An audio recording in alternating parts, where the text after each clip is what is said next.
Rebonsoir à tous, on se retrouve pour notre dernière partie du Dicotoin avec comme invité Marcel Leroy. Nos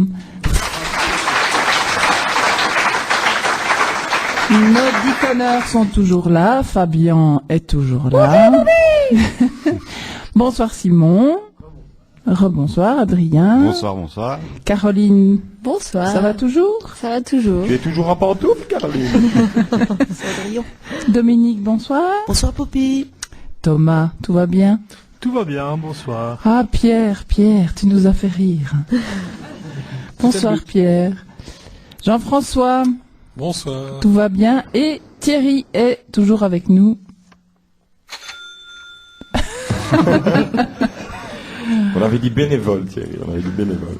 Eh bien, nous allons attaquer tout de suite avec une définition, cette quatrième partie. De Attaquons avec un terme médical, alopécie androgénique. Alors, où est le nom? Où est l'adjectif? Alopécie androgénique. Pierre.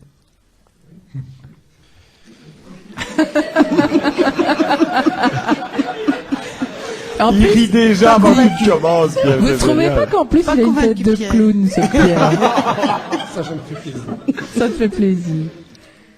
Alopécie androgénique est la dénomination un peu savante d'une réalité connue de toutes et tous.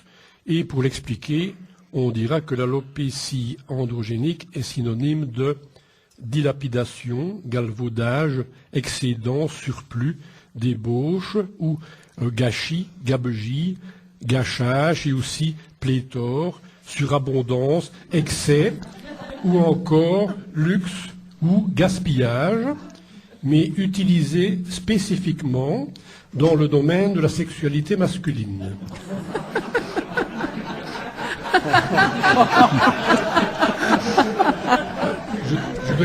Je dois expliquer? C'est un temps d'arrêt ou la fin? Je dois expliquer ou... Si tu veux, oui, Pierre.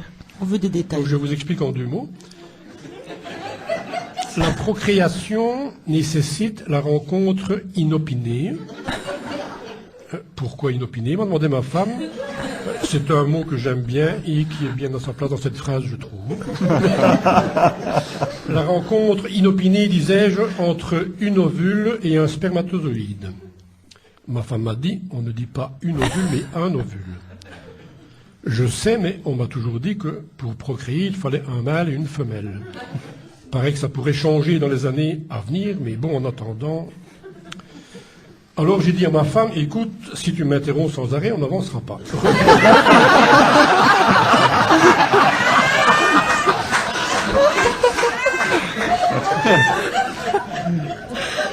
Donc, lors de l'éjaculation, sont lancés dans la course à l'ovule jusqu'à 200 millions de spermatozoïdes.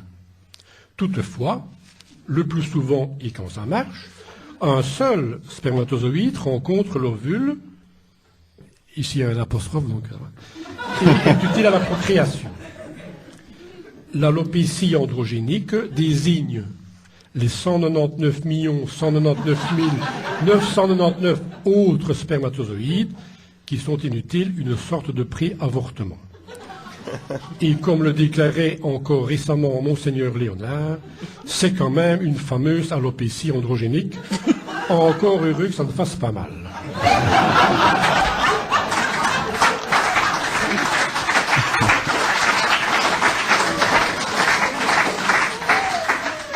Nous devons aussi à ce phénomène d'alopécie androgénique, ce délicieux dialogue précoïtal et très romantique entre elle et Louis.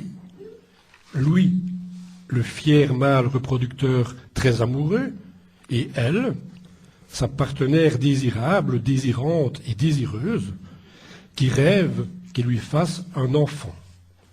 Voici le dialogue.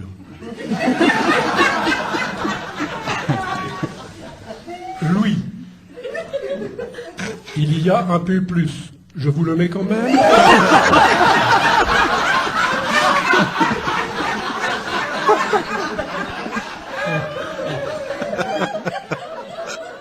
Elle, oh oui, mets-le-moi. En résumé, l'alopécie androgénique signifie gaspillage en matière de sexualité masculine.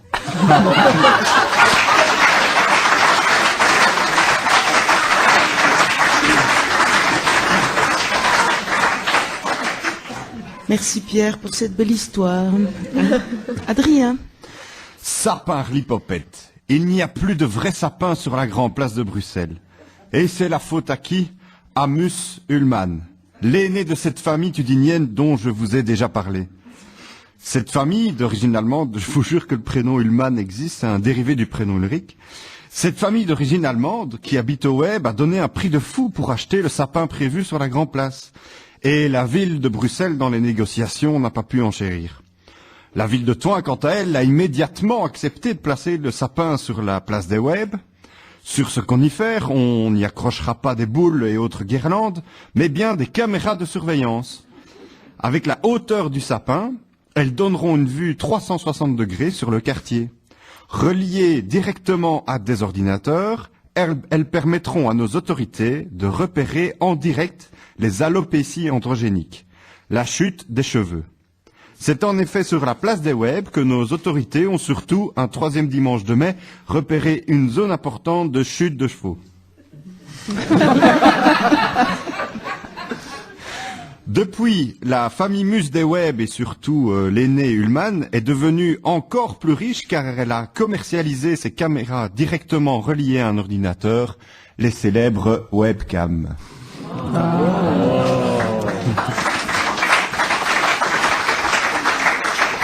Et donc l'alopécie androgénique, c'est bien la chute générale ou partielle des cheveux, définitive ou temporaire, dont l'origine est souvent génétique. Merci Adrien. Merci. Alors, Thomas, une autre définition? Eh oui, comme vous le savez, c'est bientôt Saint-Nicolas. Les enfants du monde entier vont pouvoir commander les meilleurs cadeaux au grand saint. C'est ainsi que pour leur faciliter la tâche dans leur choix, nous sommes envahis de publicités de jouets à la télévision, mais aussi nous recevons les catalogues par la poste chaque année grâce au grand saint. Je peux me souvenir que Dreamland, les jouets Bros et Maxi Toys existent. Comme ils n'envoient qu'un catalogue par an, ils le remplissent de pages. Je plains nos pauvres facteurs qui se remettent seulement des élections et de tous les tracts qu'ils ont dû déjà transporter. Mais il y a un catalogue qui n'est pas transmis en Belgique et qui fait fureur en Afrique, c'est l'alopécie androgénique. Il s'agit du célèbre catalogue de Saint-Nicolas édité par la FN Herstal.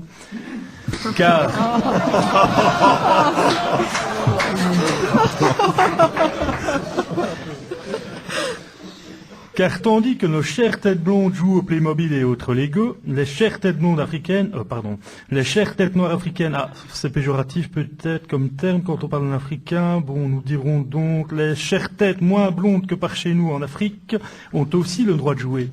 Et la FN Herstal, comme chaque année, fait un catalogue spécialement dédié aux enfants soldats. Les enfants soldats. Vous savez, ces jeunes qui n'ont pas trop le choix et qui sont engagés dans des milices pour faire la vraie guerre, tandis que nos chères têtes blondes commandent des fausses armes pour jouer à la guerre.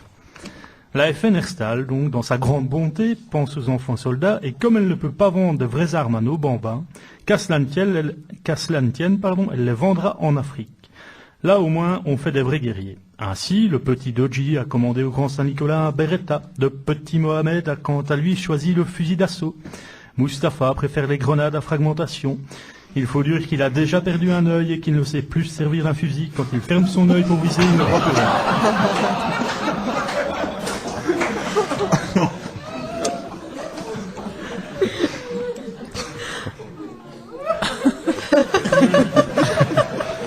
Remets-toi. Un article qui fait fureur dans l'alopécie androgénique, c'est le papier tue-mouche. Mais ce n'est pas une arme, vous allez me dire. Bien sûr que non, mais en Afrique, quand on est sniper et qu'on reste 2 heures allongé sans bouger, on est bien content d'avoir un papier tue-mouche pour capturer les mouches qui viennent se coller dans nos yeux. Le papier tue-mouche de la FN est un modèle spécialement conçu pour être mis sur les sourcils. Donc l'alopécie androgénique est donc le catalogue spécial fête de fin d'année de la FN Herstal. Merci Thomas.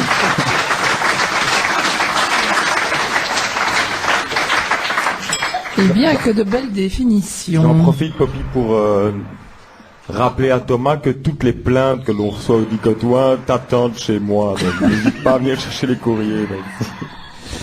Alors, Marcel, l'alopécie androgénique. Attends, parce qu'il y a Monsieur Gadget qui... Entre des armes, il y en a plein. Là. L'alopécie androgénique, est-ce du gaspillage en matière de sexualité masculine, la chute des cheveux ou le catalogue de Saint-Nicolas en Afrique? Pas du tout, me diras-tu. Non, non. J'ai bien réfléchi, c'est la réponse numéro 2. Ah, merci. Bravo.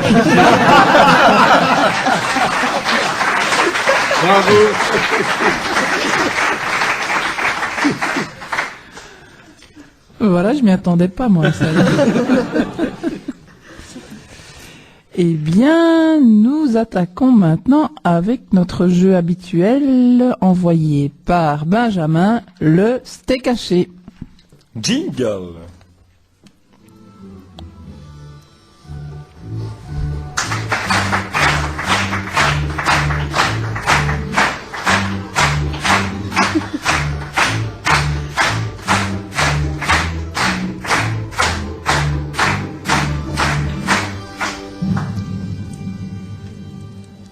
Eh bien, vous connaissez le principe du jeu du steak haché. Il y a des équipes, voilà, Dominique a déjà le dé, et des équipes. On va commencer par une équipe Pickles, enfin il y a une équipe Pickles et une équipe Brésil. Je propose que l'invité soit avec Thomas, Pierre, Jean-François et Thierry, c'est-à-dire l'équipe Pickles. Ça vous va l'équipe Pickles? Oui.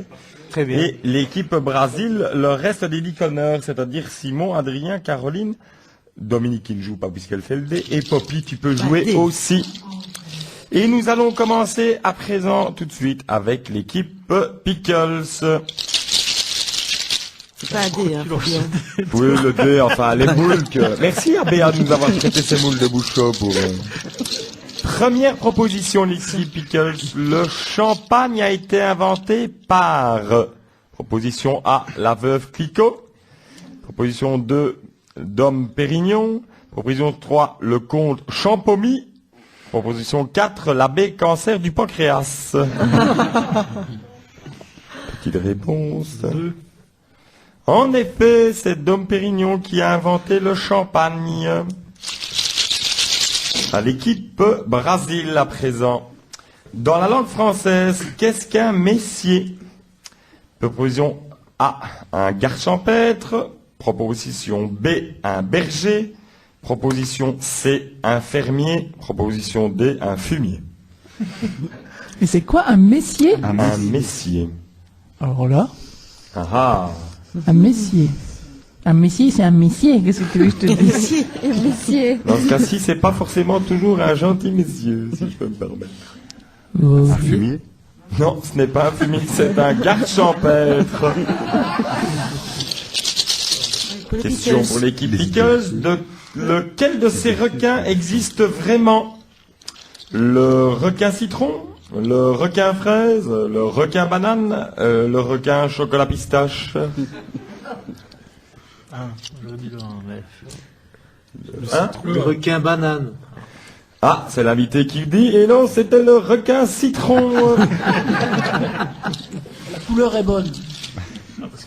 Alors attention. Donc pour l'instant, c'est un seul point pour l'équipe Pickles. Attention. Une seule de ces propositions est fausse. Laquelle? Rudolf Diesel a inventé le diesel. Friedrich Ludwig Dobermann a inventé le Dobermann. Samuel Morse a inventé le Morse. Bruit quand on tape le Morse, hein, on parle pas de l'animal évidemment. Sébastien Levrette a inventé la levrette. Équipe de Brésil. la 2. La 2. Et non, c'était Sébastien Levrette n'a pas inventé la levrette. Et enfin une dernière, un petit dernier steak caché. Quels sont les animaux les plus présents sur la Terre? Proposition A, le ver de terre. Proposition B, les fourmis. Proposition C, les mouches. Proposition D, les éléphants, mais ils se cachent bien. Fourmi. Eh bien non, c'est les vers de terre. Pas de chance pour vous. Ainsi se termine ce steak caché. Merci à Benjamin de nous l'avoir proposé. Comment? Tu as une preuve. Tu demanderas à Benjamin. Qui s'amuse à compter les lettres?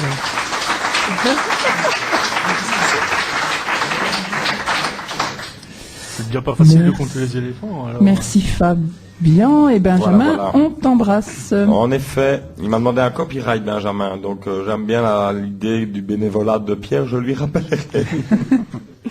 Voilà Marcel, alors on peut encore papoter un petit peu. Est-ce qu'il y a quelque chose dont tu veux parler? Je sais que pendant notre entretien, on a échangé un tas de choses. Notamment, tu m'as parlé de ton admiration pour Roger Foulon. Je ne sais pas si tu as envie de dire un mot sur Roger Foulon ou tu peux dire ce que tu veux, tu as carte blanche. Ça y est, du coup, ça me coupe le sifflet. 25 minutes. 25 minutes? Je ne sais pas si tu sais, Marcel, mais quand j'envoie au diconneur les définitions, je signe Roger. Et c'est un petit clin d'œil parce que je pense que si Roger avait été serait encore parmi nous, et je le regrette beaucoup qu'il ne le soit plus, eh bien je pense qu'il aurait apprécié ces fausses définitions et ces rires qui accompagnent ces fausses définitions. Et pas de doute, parce que moi j'aimais beaucoup Roger Foulon, comme je suppose tous ceux qui l'ont connu. C'était un homme d'exception par son humanité, son sens de la mémoire et son altérité, son respect de l'autre. Et puis son très très grand sens de l'humour, alors que c'était quelqu'un qui avait une extrême gravité en lui. Donc c'était un être rare et il me manque souvent, et je pense souvent à lui. Et je dois dire que quand je passe à vélo, j'aime bien de parler de vélo, c'est quand même ce que je préfère. C'est le meilleur moyen pour découvrir la merveilleuse Tudini. C'est le vélo, parce qu'on a l'impression qu'on plane comme un oiseau et qu'on découvre des lieux. Chaque fois, redécouvre d'autres images, découvre d'autres images. Eh bien, je pense souvent à Roger Foulon quand je suis dans la vallée de la Haute-Sambre. Parce qu'il réussissait, Roger, grâce à son écriture, à transcender ce pays et en faire quelque chose qui, au départ du local, qui est notre vie, notre quotidien, il allait à l'universel. Et c'était quelqu'un qui nous emmenait dans le rêve, tout en nous conservant, en nous rapprochant de nos racines. Je trouve que c'est tellement exceptionnel que je relis régulièrement ses livres ou certains de ses textes, de ses citations. Je crois qu'on a eu beaucoup de chance ici. À Thouin, il y a de nombreux artistes, les artistes de Tudini, des gens qui créent, il y a des gens qui réfléchissent. C'est un endroit quand même où il fait très très bon vivre et qui est passionnant à voir évoluer. Et je crois que Roger Foulon était un des grands personnages de cette ville. Merci vraiment Marcel, parce que voilà, c'était l'occasion de lui rendre hommage. Je pense que on l'a fait une fois avec Gaston Berthaud qui avait expliqué. Je pense que c'était Non, c'est Pierre. Non, c'est Pierre qui avait expliqué quelques anecdotes. Et c'est vrai que, ben voilà, où qu'il soit, on pense à lui et on espère qu'il rit en nous écoutant. Voilà, merci beaucoup.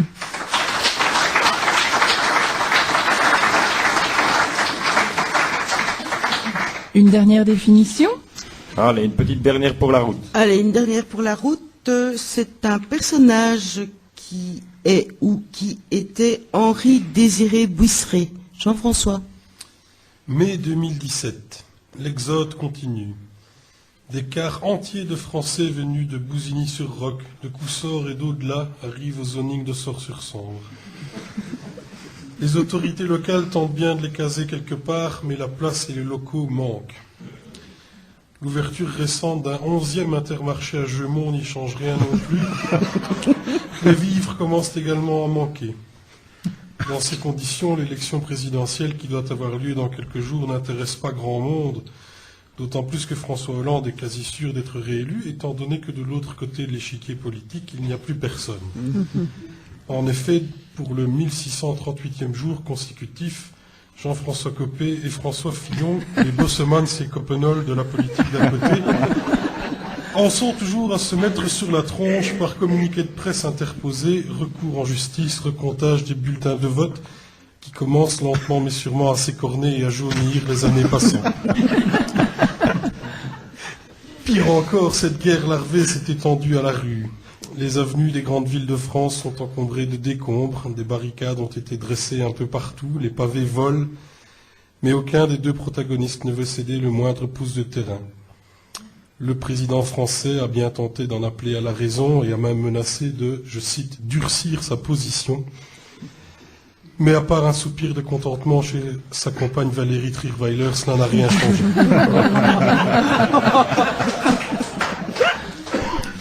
Même si, aux dernières nouvelles et avant le prochain épisode, Jean-François Copé aurait gagné et François Fillon l'aurait précisément au même endroit, rendons hommage à Henri-Désiré Buisseret qui, malgré son retentissant « Bon, maintenant, faudrait ouéti votre jockey parce que mythe me crever sous », est le 114e médiateur à échouer dans sa mission impossible de régler la querelle intestine de l'UMP, l'Union pour un micmac pas possible.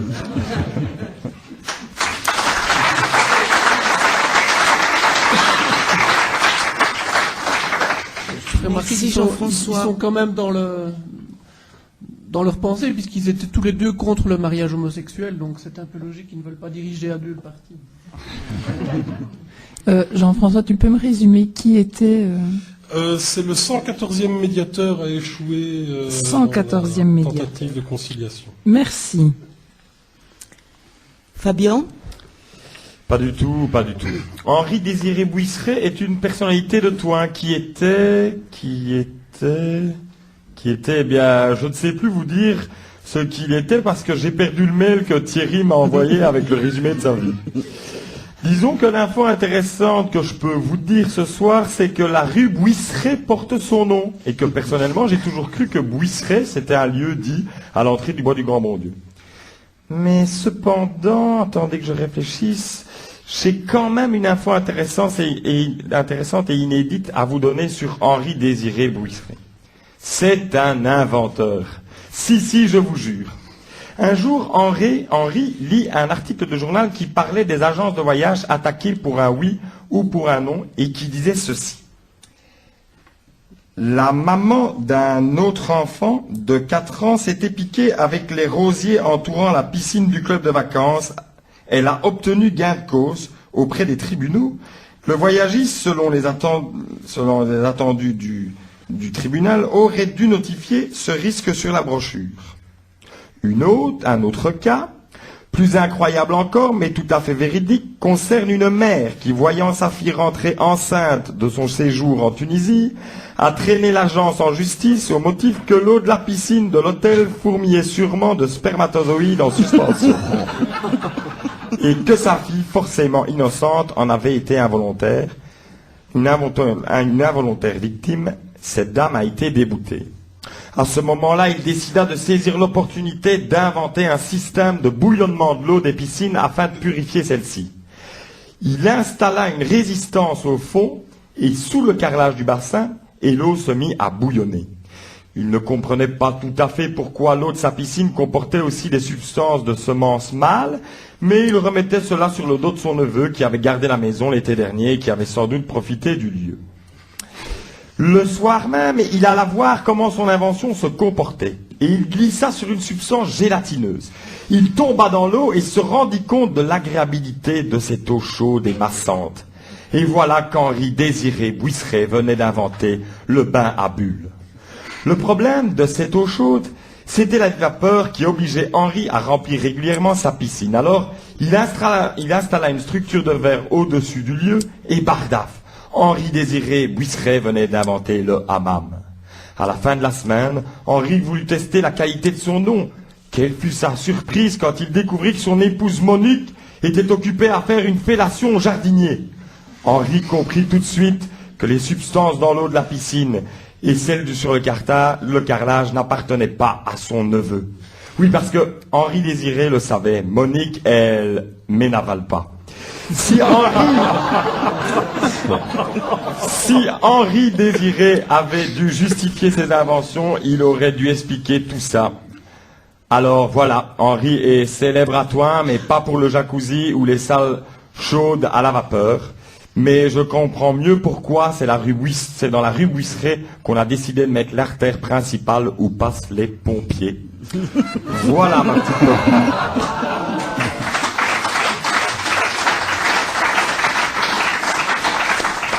Merci Fabien. Alors Thierry, qui est ce fameux Henri? Eh bien, Henri-Désiré Buisseret Désiré est un Buisseret. cuisinier célèbre, mais pas trop, puisque la biographie que j'avais envoyée par courriel à Fabian et que je n'avais malheureusement pas lue s'est perdue en chemin, et donc personne ne sait qui il est. Mais il y avait Henri Voulu Buisseret, qui était son frère, dit Bubu, qui était animateur au Pas trop de Gauzet. Il a fait la une des journaux pour un fait divers sordide. Vous vous souvenez? Non? Non. Alors je vais vous le raconter. Mais c'est pas moi que c'est arrivé, hein, parce que parfois on dit, mais ça m'est vraiment pas arrivé. C'est pas comme quand Fabien dit à Audrey, mais je te jure, c'est pas moi qui ai commandé le catalogue pas beau. Ou quand Vicaire demande au sex shop une combinaison latex et des menottes taille enfant, il dit c'est pas pour moi, c'est pour Monseigneur Léonard. Mais c'était fin novembre, il faisait froid, les gosses sont insupportables. Les chefs proposent donc d'aller se défouler au jardin. Tout le monde sort, sauf Bubu et un des gamins qui lui demande de l'aide pour mettre ses bottes. Bubu accepte et elles sont vraiment dures à enfiler. Bubu pousse, tire, repousse, retire dans tous les sens, les bottes sont finalement chaussées et le gamin dit « Elles sont à l'envers !» De fait, Bubu attrape un coup de chaud, mais garde son calme. Il coince le moutard assis contre le mur, s'assied sur ses jambes et arrive à lui enlever. Il inverse les bottes et finit avec les mêmes difficultés que la première fois par les rechausser au bon pied. Là, le mioche lui dit « C'est pas mes bottes !» Ce moment, Bubu bouillonne, mais fait un gros effort pour ne pas lui mettre une baffe. Bon, allez, on les enlève, dit Bubu, et il se met au boulot. Il lui cale un pied dans l'entrejambe et pousse tout en tirant sur la botte droite puis sur la gauche et les arrache après un gros effort.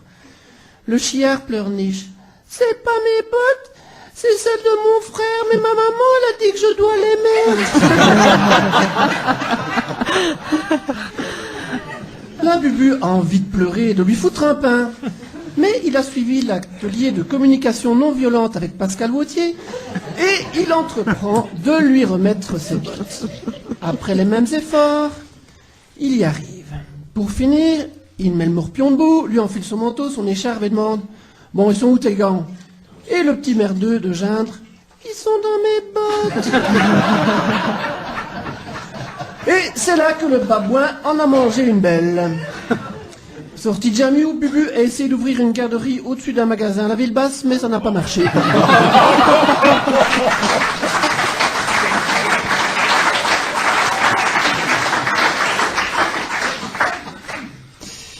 Merci à tous. Alors Marcel, cet Henri-Désiré Buisseret, est-ce le 114e médiateur? Est-ce la personne qui a donné son nom à la rue Buisseret? Ou est-ce un animateur pas trop de Gauzet? Non, il n'est rien de tout ça.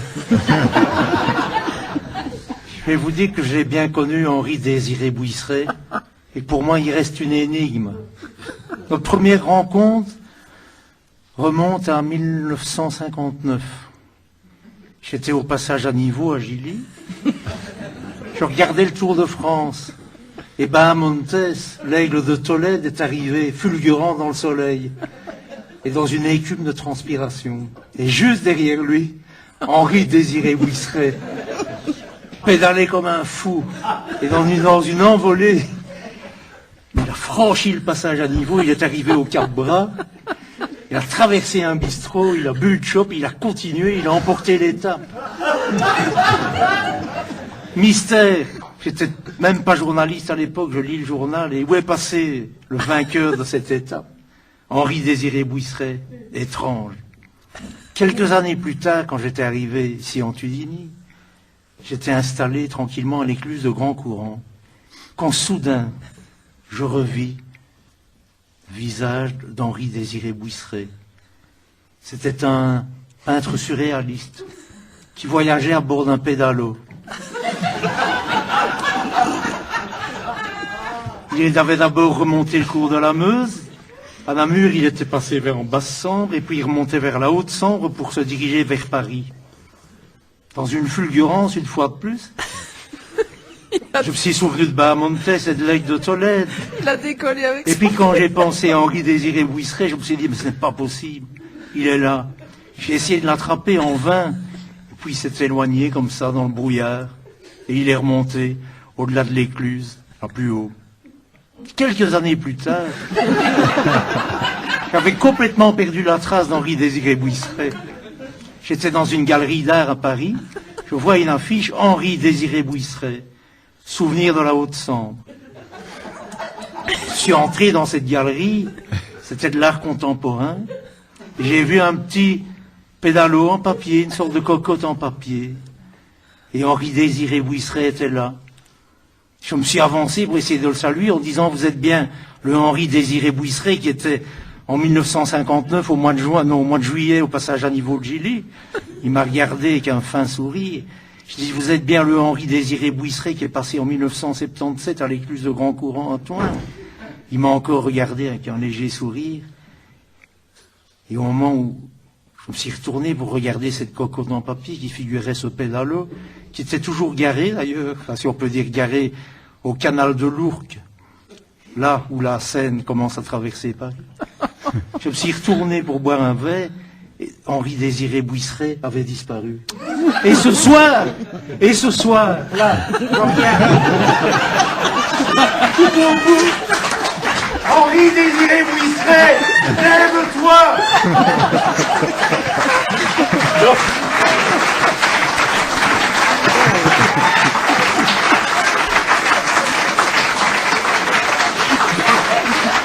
Il va nous payer de chauffe après, journée générale. Incroyable. Oh là là, Marcel. Voilà ce, non pas bête, mais brave type qui fait juste du vélo et qui s'occupe de ses petits-enfants. Merci Marcel en tout cas. C'est la bonne définition. C'était la bonne définition, bien sûr. Je laisse soin à Dominique d'une dernière intervention pendant que je vais derrière les rideaux. Je suis pas derrière les rideaux, mais écoute. Tu vas faire pipi? Non, Et non. que personne ne suit Poppy. Non, mais c'est un dernier petit livre, Marcel, mais que je n'offre jamais. Finalement, c'est le seul qui soit un peu intéressant dans les 4 d'aujourd'hui. C'est le guide pratique des situations pas pratiques, le bouquin de Jean-Baptiste de Clairfailly, et qui nous renseigne notamment sur comment rendre moins pénible et moins stressante une séance chez le dentiste. Vous pouvez engager Paul Belleville, dit Polo, humoriste et linguiste de l'Université libre de Bruxelles, spécialisé dans les langues finno-ougriennes. Contre 10 € de l'heure ou 3 mois de prison, Polo se déplace partout pour vous souffler de délicieuses contrepétries en finnois ou de cocasses jeux de mots en estonien. Son humour singulier devrait diminuer votre stress sur le fauteuil du dentiste, même s'il est possible que ce dernier, mort de rire à cause des blagues de Polo, en oublie la piqûre d'anesthésie et distrait, ne vous dévitalise votre molaire à vif tout en se bidonnant à chaudes larmes. Ça risque alors de piquer un peu. Voilà. Merci pour cette belle lecture.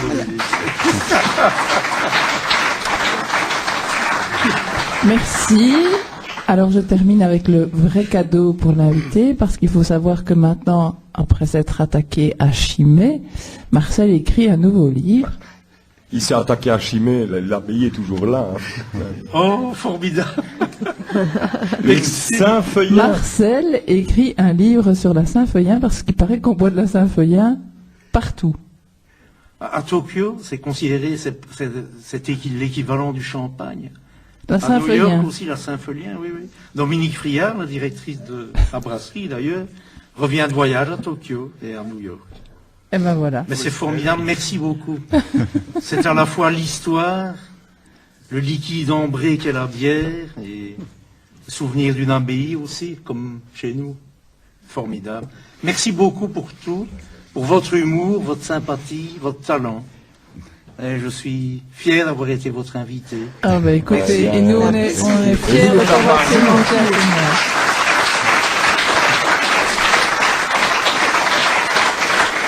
Voilà.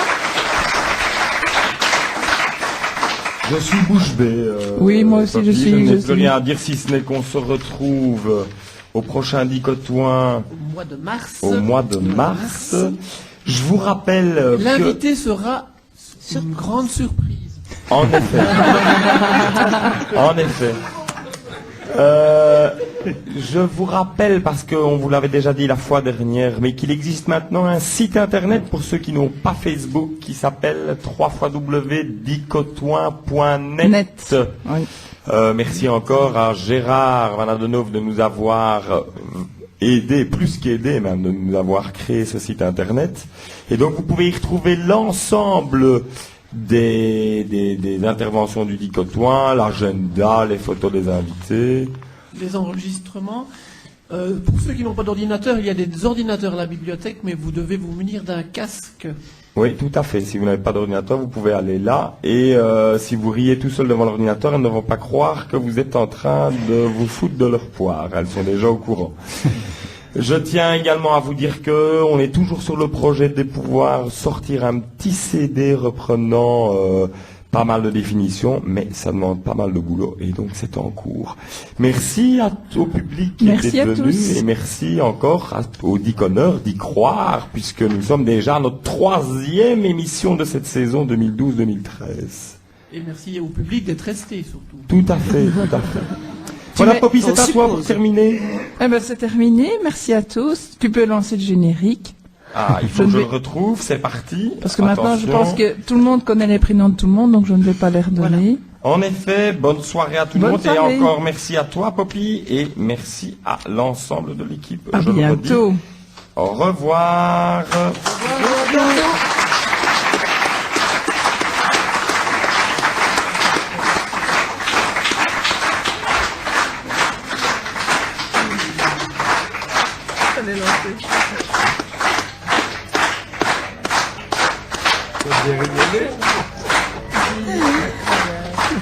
C'est sympa.